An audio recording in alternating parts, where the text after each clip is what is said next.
What's up, everybody? Welcome to the first ever The Chop Podcast Drop, Episode 1. I'm Tyler DeMartino. And I'm Jimmy Starnes. Man, we're juiced about this podcast, man. We've been excited to do this thing. So basically how this all went down is we were sitting on the couch in our pretty inexpensive apartment. No, it's a nice place. I mean, yeah, it's nice. It gets the job done. I mean, we have a nice little furnace, you know. Yeah, it does the job. They heat us up. We'll say that. Yep. But anyways, we're sitting on the couch, man. We're watching the Pens play the Canucks. Canucks. Crosby was dope that game. It was a pretty good game. Anyways, we're sitting there and Jimmy looks at me and we're pretty bored. It's also about 3 degrees here in Cincinnati. Yeah, at the moment, yeah. Like absolutely freezing. So cold. And Jimmy looks at me and he says, "Yo, Deem, like let's start a podcast." Yeah. I mean, I was like, Deem, people would listen to us, dude. I mean, we're storytellers. Like, we go to the locker room, sit down, we're just chilling right before practice. We just tell a story that happens and people listen, dude. Like, yeah, people like to listen. I think it's because we're probably pretty weird. Yeah, we're weird. But anyways, so yeah, we're sitting there and 72 hours later, we're here with all this equipment. We have no idea how we got all this stuff, man. We probably took 6 trips to Best Buy. No, today was the 5th. Yeah, today was the 5th. And then how many trips to Guitar Center? 4th.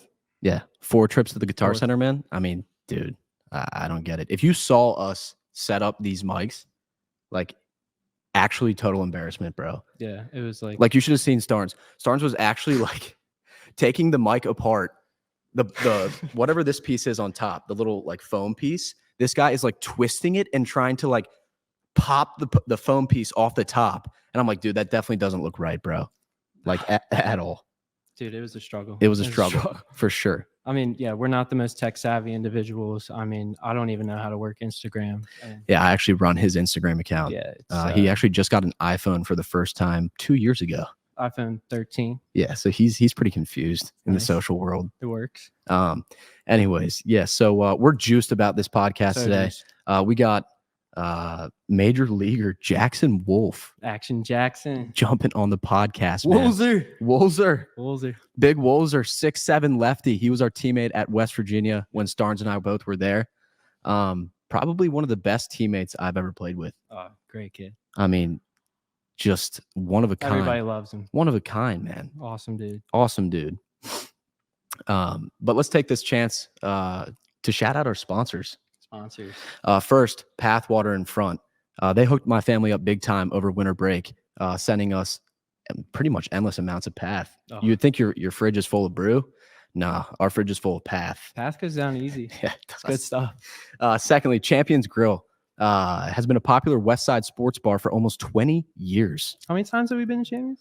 I think probably 8. 8 times? 8 times with the team. Dude, I get the quesadilla every time. Oh, the quesadilla is rocket fuel, man. You pop one quesadilla, you're doing 4 or 5 backflips. Yeah. No doubt.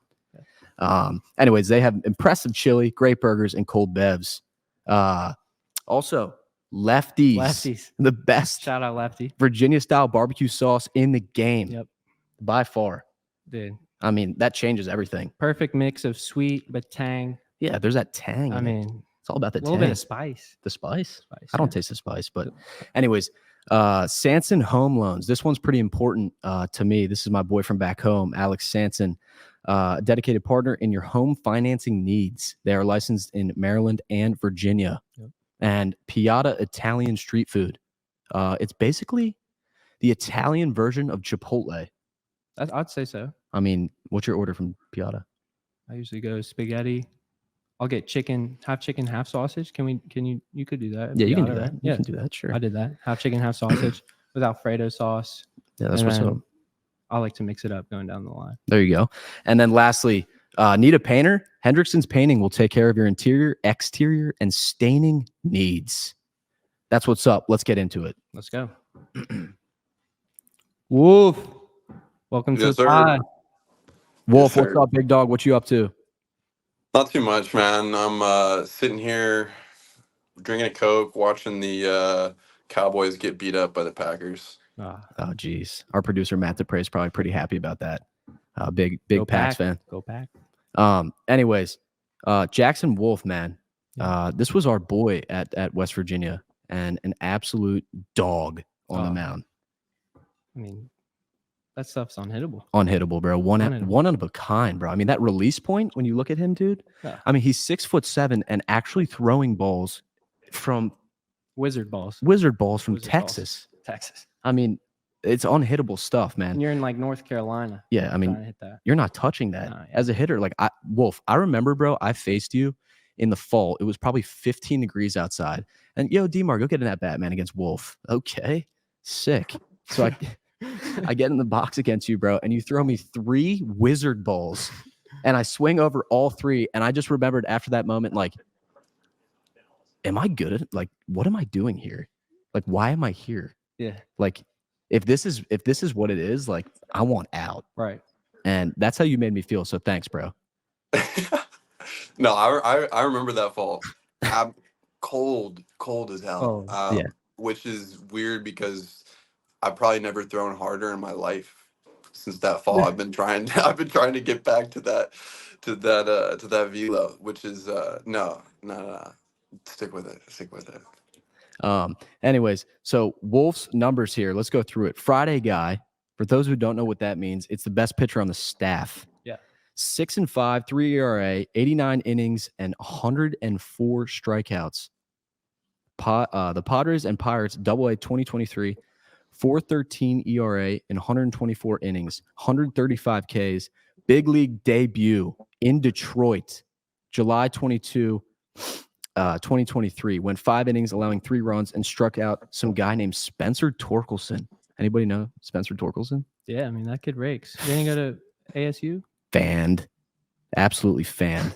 I mean, that was insane, bro. We all watched that game and we're just like, yeah, we used to play with that guy. Yeah.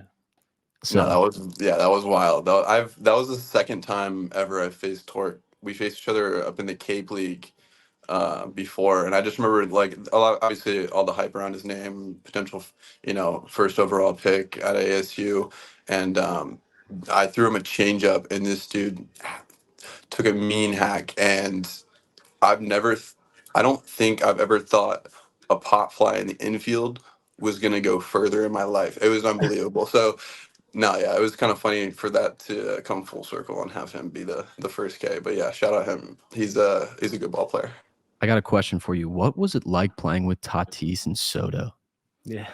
Yeah, no, that I get that question a lot. And rightly so. Obviously, those names, even better teammates. They made me feel welcome from the moment I stepped in the clubhouse. Really, I mean, I would say Soto. He took charge after that game that I pitched in, and everybody kind of rounds up, and he took charge as the leader and kind of just went over what everyone did well that game, and what he said about my performance really made me feel welcome as a new guy in the clubhouse, especially surrounded by so many big names like that. But yeah, it was cool. It was cool, for it to Wait, so he came up to you after the game and like personally like pulled up and was like, "Yo, Wolf."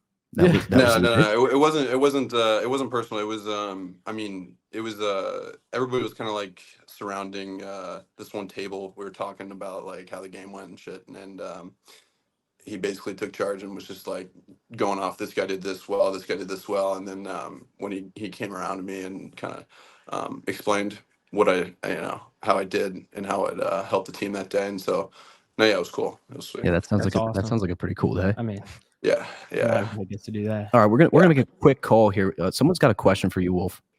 All right.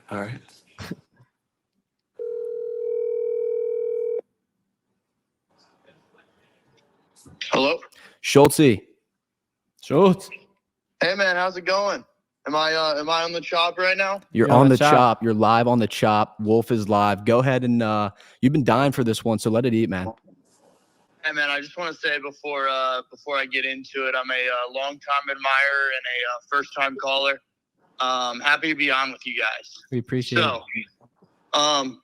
For those who don't know, I run a Twitter page called Neutral Ground Fights. And to preface for your friend Wolf, before I get into my question, a neutral ground fight is basically a theoretical state of being in which both parties are in an ideal or prime environment. by definition. So it's kind of like a Pokemon-esque battle Pokemon. between an animal that could be, aquatic or on land. So my question for Wolf would be, who do you got in a fight, a bull shark or a wolf? And I'll kind of hang up and let you guys discuss. But thanks for having me on, guys. Yeah, appreciate you, no brother. problem, Schultz. So no, Wolf, that's on a- neutral ground. Yeah. Neutral ground. That's Garrett Schultz, by the way. That guy's awesome. He's our center fielder, and he comes up with pretty crazy takes, as you can imagine. But who do you got on a neutral ground fight? Yeah, that's a great question.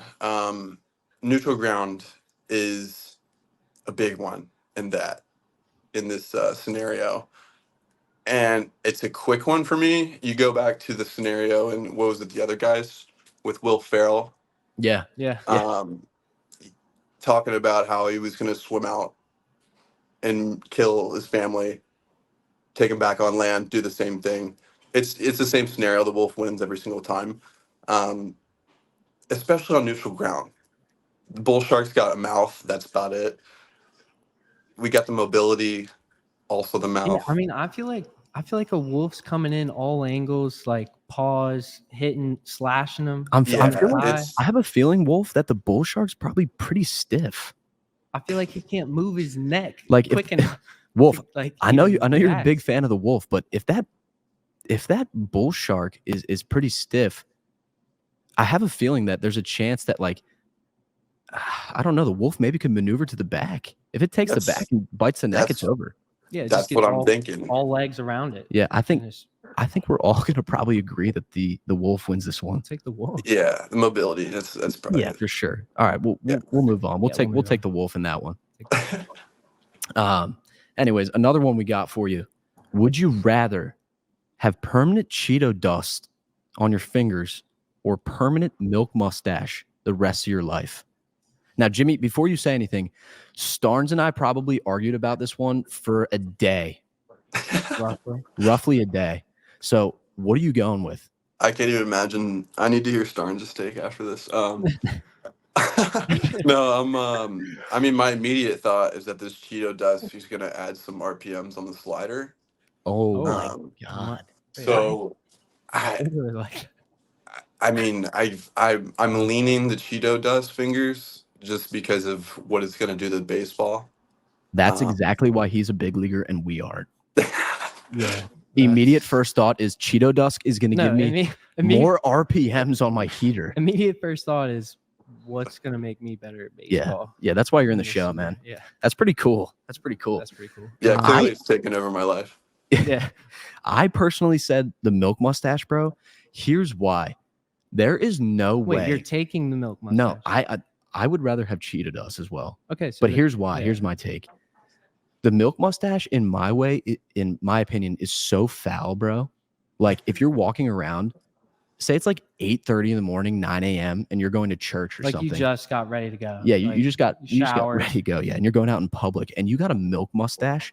And say you have a mustache, bro. So you're rocking a lip sweater, Yeah. or you got a muzzy, and you're literally walking into church with milk on your mustache. You probably smell terrible, bro. Horrible. Like awful. Yeah, you don't. In look a like in a week that's rotting. It's rotting. And Yeah. That's the only thing you smell. Yeah. So no matter what you smell, No, and it's probably like kind of like sticks to the hairs. yeah, and that's brutal. no. That's brutal. All right. Well, I'm glad we're all on the same page with that one. Yeah, we'll go Cheeto dust.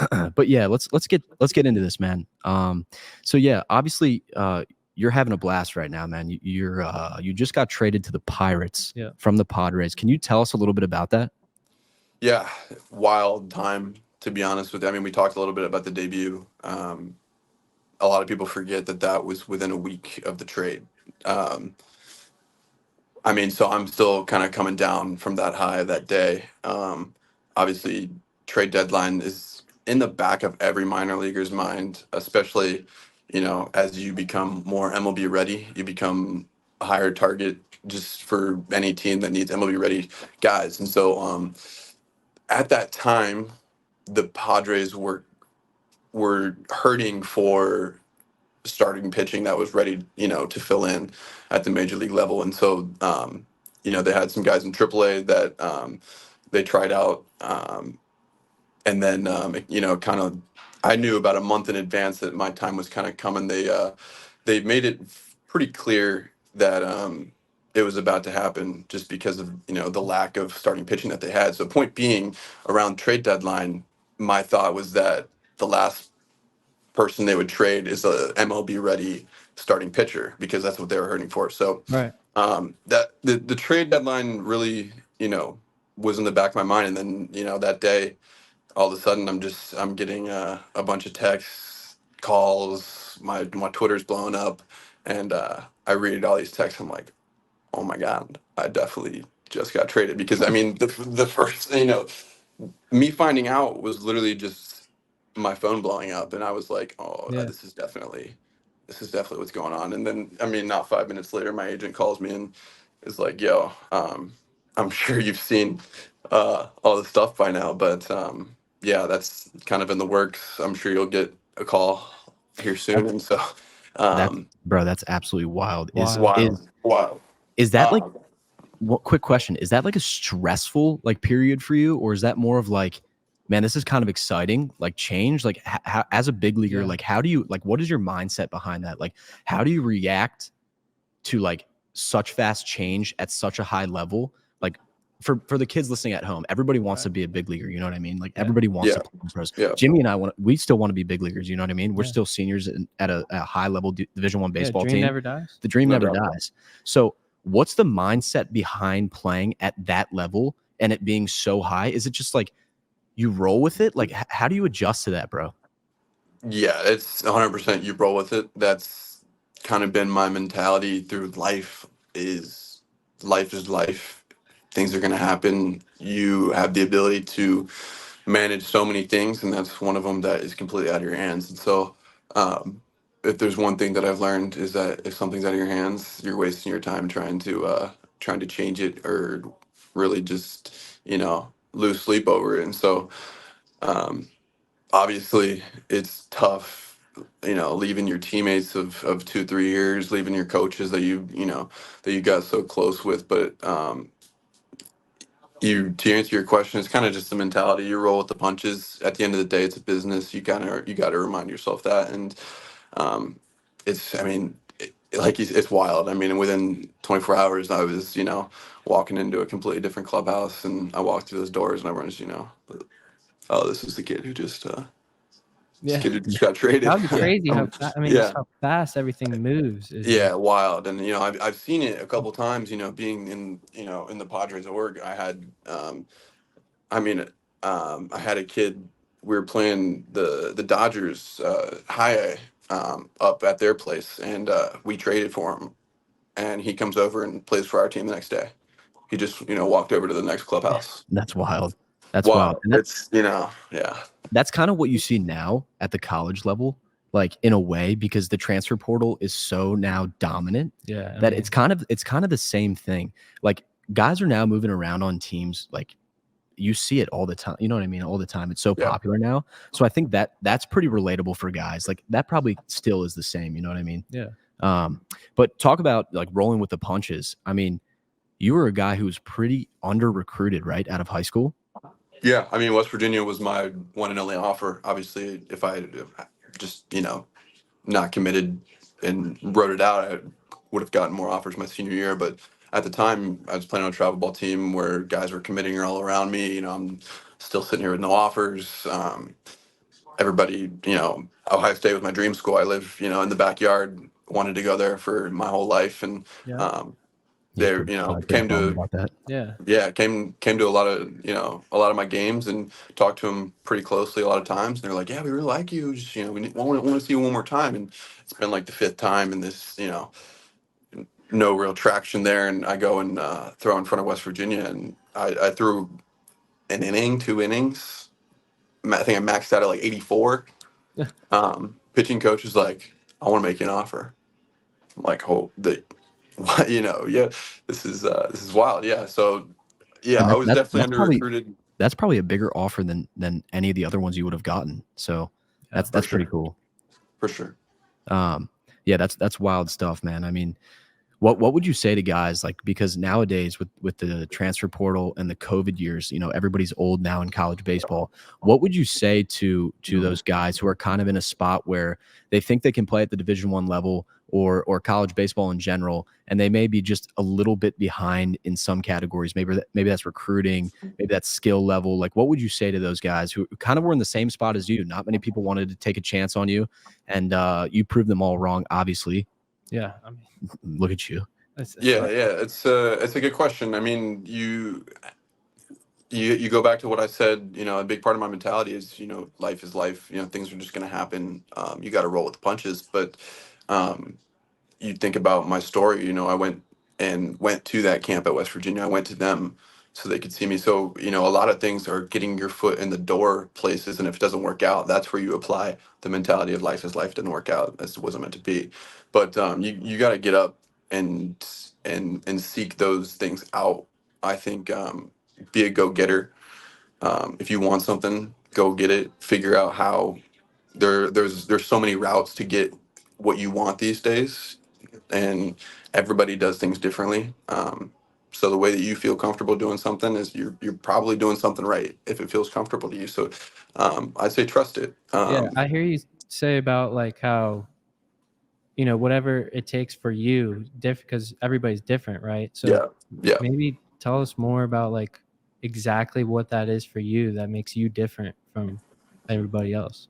Yeah, and I'm real hard headed about this, and I went through it with the Padres. A lot of, you know, just coordinators, coaches, different things. You know, I was very hard headed about what I wanted to do and what I felt, you know, made me successful. And obviously, you go in, and the Padres have, you know, their facility, their even any organization, not just the Padres, but you know, they have their theories, they have their ways they like to do things, and while you have to, being a member of that organization, you have to Respect that. respect that. Exactly, you have to respect that.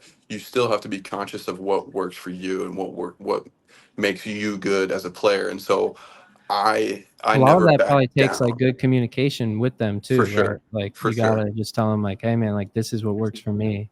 It might For not work sure. for someone else, but I'm telling you, this has been working for me, so I'm gonna roll with it. And Starnes, I feel That's like another piece of that is I feel like kids are like a little Afraid bit, to say. they're like Afraid to say- nervous. Yeah. Wolf, Yeah. like, can't you I agree was that? that way.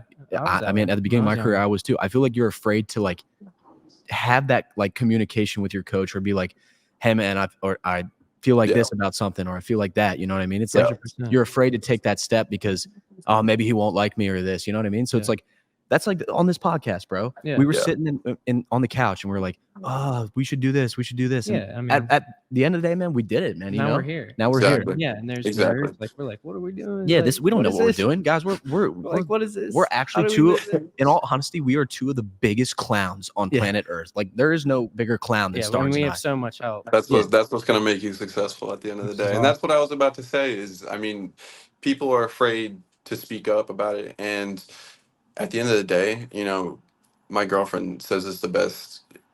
If they say no, that's the worst thing that's going to happen. So you have to bring about the conversation. You have to be able to say, you have to be able to accept that someone's going to say no. Oh yeah, But don't be you're only afraid of going to a get no. what you're going to get if you accept that that's the worst consequence. So um, this still applies. Your guys' podcast. I don't.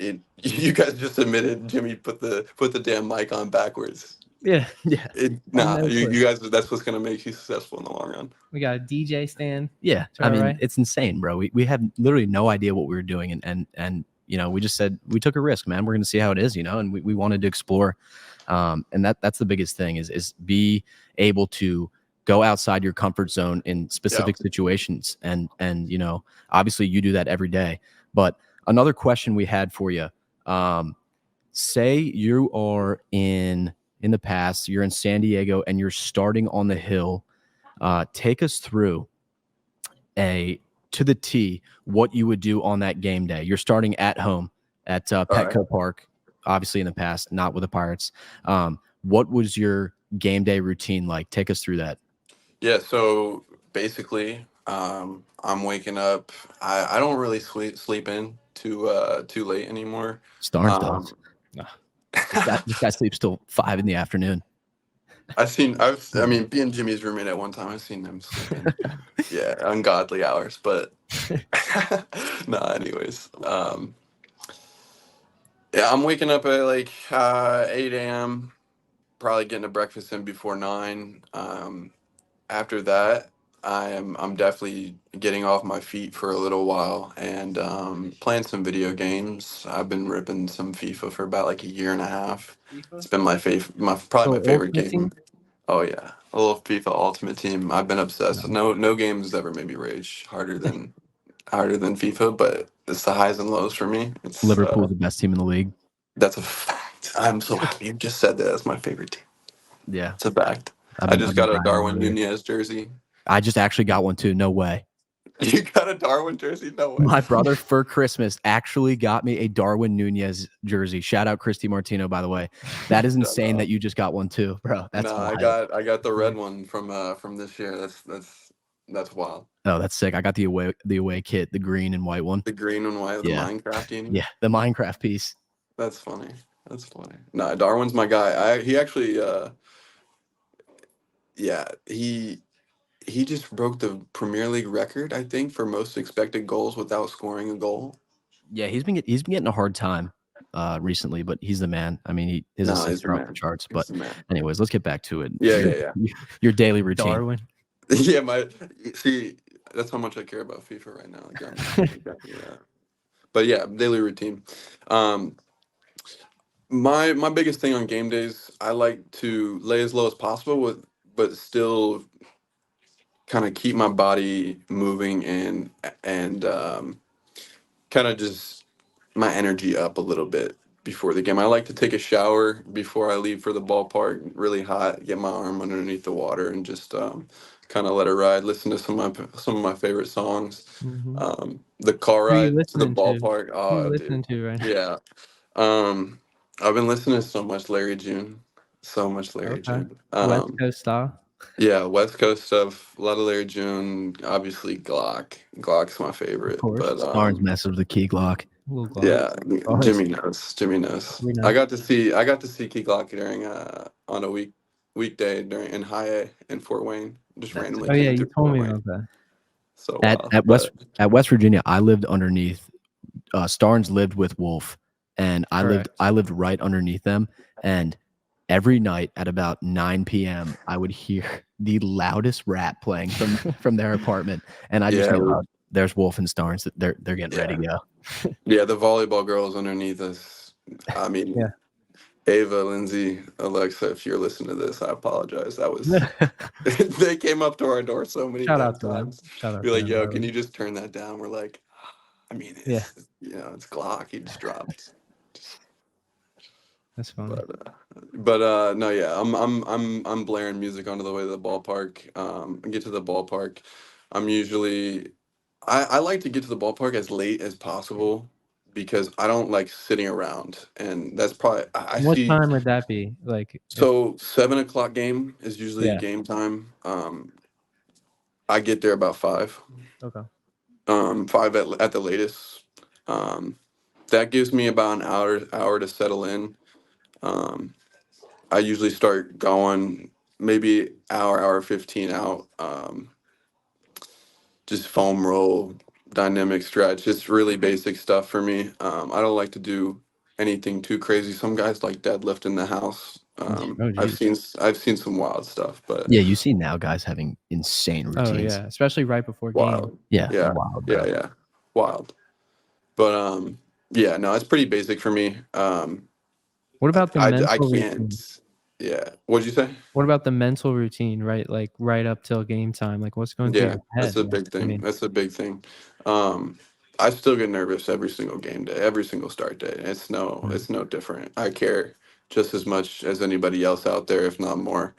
I'd argue more a lot of times, but yeah, caring is what it's brings the nerves. I mean, you're not gonna be nervous man. if you don't care. Yeah. I was watching the Texans game yesterday and watching CJ Stroud's mentality about the nerves pre-game got me fired up. But it's the same thing. No matter what you're doing, you care about something so much, you're going into something you really anticipate you want to do good at. A job interview. This is my job. I want to do good at it. I get nervous every damn time. I was so expecting to be like out of my shoes, nervous during my debut, but it was just another day. I was nervous for sure, but the mental routine, it doesn't change for me. It's accepting those feelings and telling yourself that you're better than whoever steps in that box, and it stops right there. Anytime obviously doubt creeps into anyone's mind, you just Right. revert right back to I'm the man. I'm here for a reason. I'm So about it's to go just to this. constant. I'm the man. That's Yeah. You gotta you. I like. like that's what you're telling yourself. Just Yeah, constant, I'm a I'm the man. competitor. Yeah. I'm a competitor. So at the end of the day, it's me versus the hitter. It's nice to have, my fielders behind me. Mhm. They're gonna hit the ball. I need my fielders, but Yeah. But you I'm got better the than ball. that guy in the box. I got the Yeah, ball. You got the ball. that's what's up. That's Yeah. tough.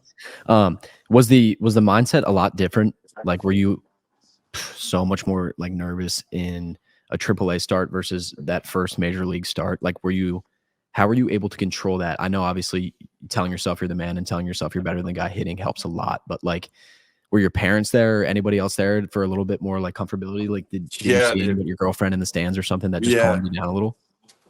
for sure. I didn't even realize it, but Detroit's about 3 hours from my hometown in Columbus, and so a lot of people heard about it the day before and hopped in their car and just pulled up in Detroit. And there's probably 50, 75 people there that my Sick. parents, just like randomly saw. They didn't even tell my parents they're going to be there, and just saw them in the stands. Be like, hey, and I have a pretty vivid memory of like getting like extremely locked in. It's about 15 minutes before the game, and I'm like walking up to the mound to do my my final off the mound, get myself hot.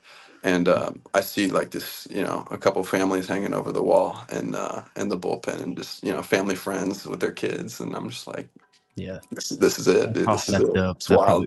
That was probably a zen moment for you. Yeah, my pitching coach saw me like kind of looking up there, and he was like, "It's okay you can look up there. It's all right. It's your Yeah. debut." Yeah, don't act So too that cool was for that us was now. cool. Yeah, Yeah. that's He was one like, you'll "You don't never have to act forget. tough. You can look." Yeah, you don't gotta be tough anymore, man. We Yeah. get it. Yeah, exactly. That's awesome, man. That's awesome. So yeah, we were gonna. Do you remember a few years ago when Jimmy and I were wearing nun costumes? And I knew this was Sophomore gonna year? come this, up. I think this I was my got it. Halloween. this was my sophomore year. Yeah. Wolf, do you remember this? Vividly. Oh yeah. So Where did we get those things? We got them from I think it was like the Halloween store or Just something. It was Halloween a few store? weeks before Halloween. So Jimmy and I, are being the weirdos that we are, we started Yeah. rocking these clown costumes, or nun Yeah. costumes. Yeah. We started wearing them around for some reason. We were obviously pretty bored. But one night, there was a bunch of us, bro. We were all hanging out outside, and I remember there was this excavator, and Jimmy, Dupre will put it on the video. Is that? Oh, yo.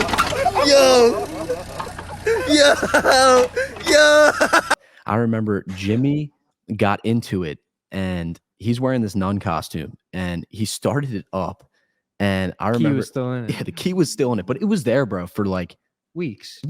just I don't months even, not bro. doing anything. Yeah, it was just they were chilling. doing the Never been construction. turned on. Nothing. Yeah, it was just taking up parking spaces. So Yeah. Jimmy decides to jump in and turn it on. Yeah, I get it moving. He gets it moving, and he's wearing his nun costume, and he jacks it on. And I remember I looked to my right, and I'm with a bunch of guys. I'm with Dom and everybody. We're standing there, and I remember looking to my right, and I see 3 or 4 cop cars start flying in out of nowhere, Flying. like full speed, and we're like, "No shot, that's for us." Like, there's no way that's for us. Like, Flying. yeah, like absolutely flying. And Flying. they come in, and everybody just disperses and goes in different. Yeah, gone. And I wait with Jimmy for a few seconds, and he's trying to like, get. come on, Jim. And I'm like, I'm trying to get out. I'm trying to hop out. My skirt of the nun's costume gets stuck, and I can't move. I can't move. And this it wasn't the cop, but I think it was the manager of the apartment complex. Yeah. Still working like a little late night. Yeah, I think. I mean, do you know what time it was? Like it was probably 11:30. 11. Yeah, and I remember the skirt or whatever it was, the blouse Yeah, because it goes all the like way a gown. from I don't know. neck to bottom. What is Yeah. that called? I don't know. Drop that in the comments. We have no idea Yeah, what what is that called? what that's called. But anyways, he gets it stuck on the handle, and I remember The lever, and which you needed to turn it off too. So I'm still going. yeah, Like, and then the the guy thing is comes still over, it's still and he's moving. like, "Yeah, you got to turn that off." Like, Yeah. and I'm like, "Dude, I can't get out. Like, I'm panicking. I see the lights, the cop lights." Yeah, and I'm freaking out. everybody is flying everywhere. And, all my friends leave Yeah, everybody. I stayed for like 2 seconds. for 2 seconds, and then he gets it stuck. It rips, and then the cops pull up, and they're like, "Yo, like, what are you doing, man?" Yeah, Like- and I'm walking, they're walking with me, and then all of a sudden, I kind of freaked out, and I just bolted. Yeah, so Jim just books it, and so I'm running through an apartment complex in a nun costume, bolting it, like high knees, like getting up. I go take a quick left into where our apartment is, go straight up the stairs. Wolf's just chilling there, and he's like, "Dude, like, what's going on?" And I'm What's like, going on? "Sup, Wolf? Kind of in a situation here. Yeah, you're kind of in a tight spot here. Run from the cops." But we were asking, do you remember that story? No, I remember it vividly. I just remember it was late. I wasn't doing anything. I think you were playing Rocket League. I was for sure on Xbox. You guys were obsessed with that game back then. I was for sure on Xbox, and this dude bolts through the door, and I think he went to his room and locked himself in his room. Yeah, I went in and the then closet. I think Maddie must have come in and been like, "Yo, we gotta check if Jimmy's in his room." We come in there and he's like curled up in there. He's like, "Dude, no, I think we got some." He's like stumbling on his words. I'm like, what the hell just happened?" He's just, the construction that's going on outside. Like we hopped on the excavator, we turned it on, and all of a sudden we just see all these lights. I'm like, "Dude." No, I remember. I remember one of our best friends, Dom Ragazzo. He booked it so fast. I've never seen him run that fast in my life. In his boots. And and he swan dove. I you not. He swan dove over the railing head first into our apartment, like a head first dive into third. And I remember seeing it, and I was like, honestly, that may have been the most impressive thing I've ever seen in my life. The swan dive? Over the railing into the house. Side door open. Oh, you're talking about the back door? Yeah, the back door. Oh. Over the that's railing. That's different. Into the house. Lands perfectly in the house on his chest, slides. Is he wearing the thermal? The white Probably. thermal? Yeah. He never changes. Never takes that off. Anyways, I don't know. I thought that story was pretty cool. That was an awesome story. Yeah, that's a good one. That's a good one. What else you got for our boy Wolf, Jim? Dude, I mean, it's awesome catching up with you, Wolf. What is it like? Sure. Like now, where are you living now? I'm in Florida for spring training. So Florida. it's wild. My parents moved down to Sarasota last November. Yeah, they love it. They love it. They got a nice little house. They're chilling. And then obviously the trade happens, and the first thing my mom says is, "It's like, oh my God, spring training's in Bradenton." And Sarasota and Bradenton are like basically same city. It's so I'm here in Bradenton. It's cool having my family around, and then my brother's up in Tampa, St. Leo. He's still pitching. He's doing good, man. You were talking about the transfer portal earlier. He's one of the other guys that have benefited greatly from that. Where's he at now? He came from Kent State and he transferred to St. Leo. Okay. It's like North Tampa, but dude, he's having a great time and he's just enjoying himself. It's pretty nice down there. Yeah. It's 4 degrees. Yeah, it's other than hurricanes coming through every other day. It's pretty cool. That's awesome. Yeah. Last one we got for you, and then we'll let you go. But last night it's 5 degrees outside, and Jimmy's playing Fortnite. It's probably what, 11:30? Yeah, 11:30. 11:30, and I'm dozing off. I'm starting to fall asleep, and I'm telling you this because you're probably pretty familiar with this version of Starnes, and he's playing Fortnite with our roommate John Kelly. Shout out John. Shout out John. JK. And JK. he is playing Fortnite, and he tells me, he's like, "Yo, Dean," he's like, "What?" He's like, "What should I order for dinner, bro?" I'm like, "Starnes, bro, it's pretty late. Nothing is open. And he's like, you know what? I'm gonna hit up this Chinese restaurant. Like it's Double A walk. double A walk. Like they got dumplings. What'd you order? I got the 2-for-1 steamed dumplings. Buy two, or no, buy one get one free. Yeah, and then I got the General Tso's. It was the number one on there, most popular, with ordered fried rice on the side. Yeah. So this guy balled out, and he orders this pretty late. So he starts playing Fortnite, and he plays for probably an hour and a half. Hour and a half. After the order was delivered to the front door. And then JK's like, Jimmy, didn't you get food? Yeah, JK's on the mic, I guess, and he says, yo, Starnes, bro, you ordered your food probably 2 hours ago. And it's been sitting on the front porch in 5-degree weather. So Jimmy's like, oh, shoot, man. And he runs downstairs, bro. And now I'm up because I can hear Jimmy freaking out. Yeah. I'm up, and Jimmy comes back inside, and he's like, you gotta be kidding me, bro. He's like, my rice is ice cubes now. And I'm like, dude, what did you actually expect, bro? Leaving your Chinese food outside in 5-degree weather for 2 hours, bro. I mean, but the reason why I told you this is because he's probably done this. I mean, Wolf, he's had to have done this at West Virginia. No, yeah, The kid, Well, like, I've the kid been- tends to I've been forget a blessed. lot. He's definitely went out, opened the door, and was like, oh, I guess Jimmy got some food. Yeah, the memory is just not there. Yeah. Yeah, no, I've been blessed with some good roommates at my time at West Virginia, and there's. I mean, yeah, you've there- seen us yeah. get carried away playing Fort, Yeah. 2K, anything. I didn't know you're still playing Fort. We gotta hop on that. Oh yeah, we gotta hop on. I've been running some 100%. Fort. I haven't played. No, that's too much. funny. I gotta get back on though. That's funny. Yeah, well, anyways, man, Wolf, we appreciate you, man. Oh, yeah, First awesome ever time. episode of the First Chop ever. Cast. Man, this is huge having you on. We appreciate it a lot. You're the man. You're gonna carve in Pittsburgh. That's sir. Jackson Wolf, everybody. Episode 1. Loser. Let's go. Hell yeah, I appreciate you, boys. Woo. Money.